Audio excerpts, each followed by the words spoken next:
Bom, aqui vamos fazer um bate-papo com o André Ferro. André, boa tarde, tudo bem com você? Boa tarde, Fabélia, tudo bem?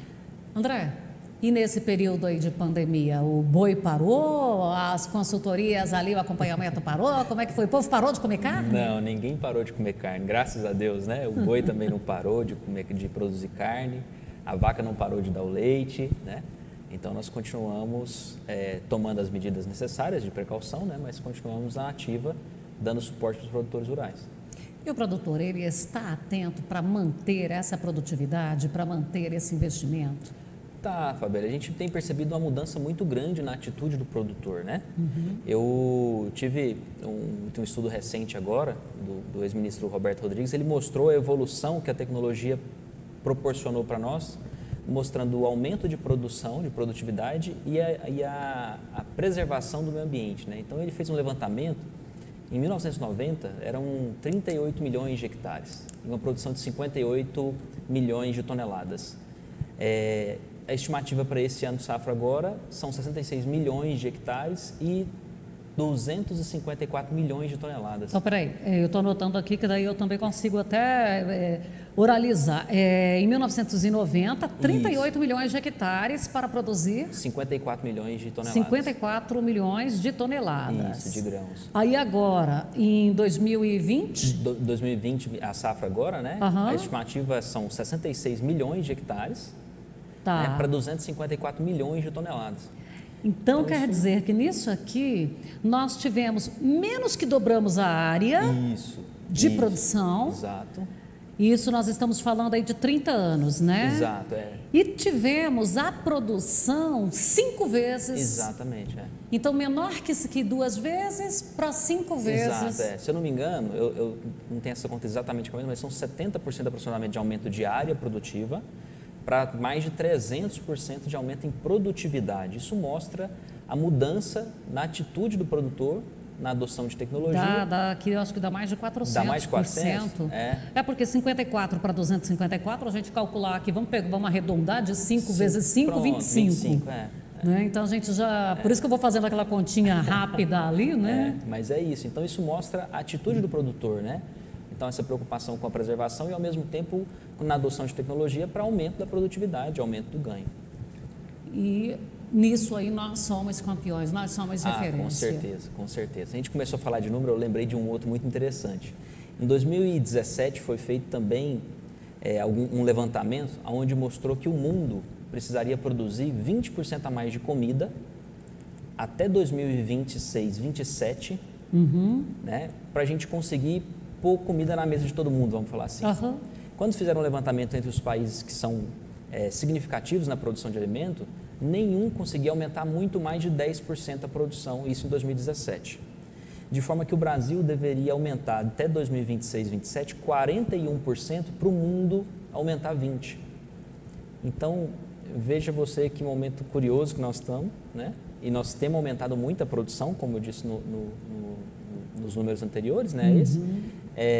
E então aí vamos produzir alimento para o mundo. E na sua área, que é especialmente a pecuária de corte, nós temos visto esse crescimento vertical acentuado nos últimos anos. Aumenta o número de confinamentos, aumenta o número de confinadores, aumenta o número de animais confinados. Com certeza, isso tem sido muito significativo.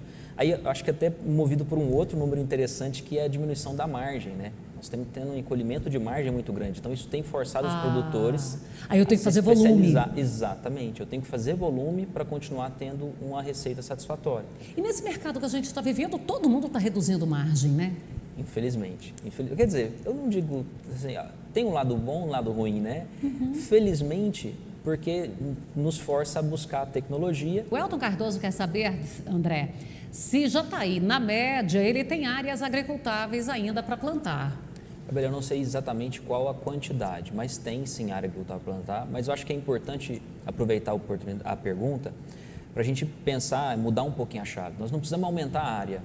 A ideia é aumentar a produtividade, né? É integrar as atividades. Por exemplo, a soja, depois o milho, de repente vem um capim, depois uma safra de boi nesse meio tempo. Então, acho que existe muita oportunidade para o agricultor, para o pecuarista, para integrar as atividades, aumentar a rentabilidade sem abrir área. Acho que esse é que é o grande benefício né, que o agro pode produzir para o meio ambiente, vamos falar assim. Que é aquela situação que a gente tem visto aqui com alguns produtores que já fazem, que é aquela terceira safra sem irrigação. Exatamente. Que é a safra do boi ou a safra do capim. Isso, exatamente. Então você tem ganhos para o meio ambiente, por não abrir mais áreas, tem ganhos para o produtor, por intensificar a produtividade e trazer mais, então, remuneração para a atividade, além do ganho na produção de alimento, né? Que aí esse é indiscutível, o Brasil é campeão. E quando a gente ainda está falando lá no boi, vem a questão genética também, para fazer esse melhoramento genético, para eu ter um acabamento, uma carcaça melhor, uma venda diferenciada? Com certeza, com certeza. Tem um fato, essa pergunta me lembrou um fato interessante do mês passado, eu acredito, onde um grande produtor da região do norte do estado de Goiás fez aquisição de alguns bezerros, né, por um valor até então no mercado desconhecido, R$4.000, R$4.100 por um bezerro. Bezerro. Por bezerro. E todo mundo ficou meio assim espantado, alguns até revoltados com aquela situação. Poxa, mas como assim? Ei, né? Aí fala assim, você vai estragar o mercado desse jeito. Exatamente. Eu já conheço. Teve muita gente assim, infelizmente, né? Mas enfim, esse produtor, ele pagou esses R$4.000 efetivamente, mas em função da carga genética, né? E também em função da realidade que esse produtor tem na propriedade dele, né? Acho que é um dos pontos bem interessantes do agronegócio. Não existe receita. Então, realmente houve essa situação em função da genética que o produtor adquiriu, em função da... E o destino que ele vai dar para esse produto. Exatamente, da condição que ele vai proporcionar para esse produto durante essa criação, essa recria e engorda, e o destino que ele vai dar para o produto após o abate. Porque, senhores, de repente, eu tenho condição de vender ali aquela picanha, se ela no mercado está a R$38, eu vendo a 60. Por que eu não vou pagar R$4.100 no bezerro? Exato. Então, isso tudo, mas aí tem que ter o quê? Planejamento. Isso. Hoje eu estou lembrando de muita coisa interessante com as perguntas que você tem me feito. Teve um trabalho agora, um levantamento agora da Embrapa em agosto, em julho, que falou que em 2040,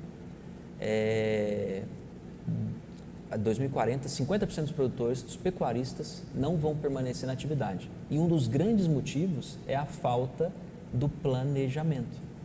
Então, todos os casos, assim, todos não, porque a gente não consegue mostrar todos, mas nós gostamos muito de apresentar os casos de sucesso. Quem quiser, entra lá no nosso canal, Fabélia Oliveira, lá no YouTube, para buscar. Gente, tem a Dona Lourdes, que é sempre a minha referência, porque a Dona Lourdes tem 4,8 hectares, ou seja, um alqueire goiano. A produção dela no leite. Ludmila, você se lembra quantos litros de leite a Dona Lourdes está produzindo por dia? 1.800 litros por dia. No assentamento. Exatamente. Mas o que ela fez? Planejamento, organização.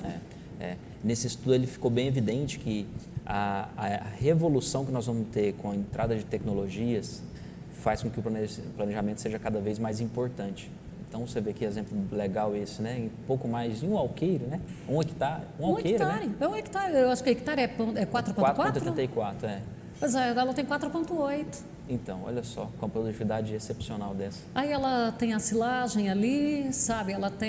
Ela vai criando mecanismos para enxugar os custos e ter a produção dela. Que interessante. E a gente já teve na propriedade há alguns anos atrás, ela não conseguiu isso aí da noite para o dia não, viu, senhores?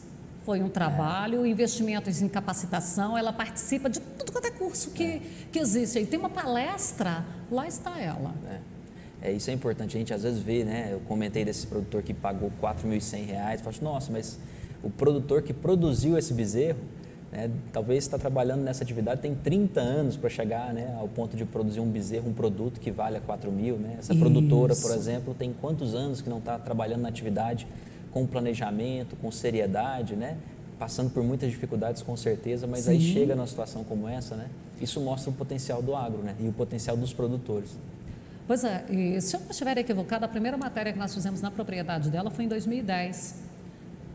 2010, então tem 10 anos aí, evoluindo. E lá em 2010 ela tinha, inclusive ali, ela estava tirando os suínos para ficar só com a produção leiteira. Esse é um ponto importante, a gente às vezes acha que no agro a gente pode esperar um pouco mais, né? Que a gente tem tempo, não precisa ter pressa para decidir, mas como eu disse, o Brasil vai aumentar 40% da produção de alimento para o mundo comer em 2026, 2027. Para uma fazenda de cria, Hoje, a estação de monta que está começando agora em novembro, vai nascer o produto que vai ser vendido em 2022. Em 2022.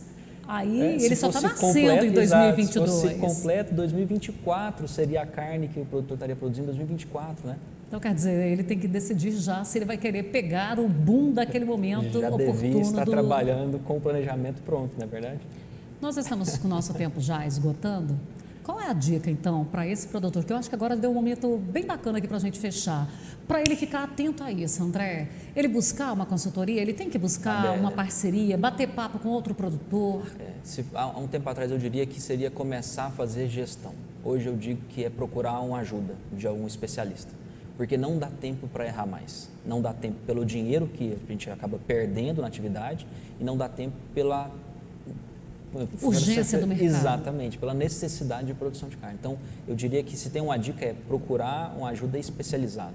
Então, eu corro o risco de quando o meu produto ficar pronto, o mercado não precisa dele mais. Ou você não conseguir chegar, levar o seu produto até lá, né? Você ficou pelo caminho em função das margens cada vez mais apertadas.